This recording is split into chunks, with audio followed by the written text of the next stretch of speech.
Elea, Mila, Enzo. Une fleur pour chaque enfant, l'émotion des parents est forte. Ils sont une soixantaine réunis aujourd'hui pour partager leurs douloureux souvenirs. C'est le cas de Véronique. Il y a quelques années, la naissance de sa fille s'est transformée en cauchemar. C'est le monde qui s'écroule. Clairement, quand on vit ça, on n'est pas du tout préparé. Enfin, personnellement, je me suis sentie complètement perdue, dévastée. Un trou qui s'est ouvert devant nous.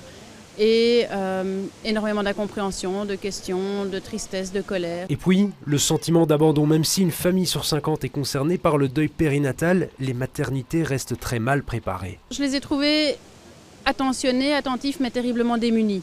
Ne pas savoir quoi faire, je sentais vraiment un malaise. Je pense que je me suis excusée envers le personnel du fait qu'ils doivent rentrer dans ma chambre. Je sentais que c'était douloureux pour eux. Pour la 4e année, cette marche est organisée à Bruxelles. Pour les parents, c'est l'occasion de partager leur espoir. Quand je me suis réveillée ce matin, qu'il faisait beau, je me suis dit que, voilà, vivement de me retrouver avec ses parents, de me connecter avec notre fille et de pouvoir marcher ensemble. La marche chaque année qui permet aux personnes de se rencontrer, de rencontrer des personnes qui ont vécu la même chose.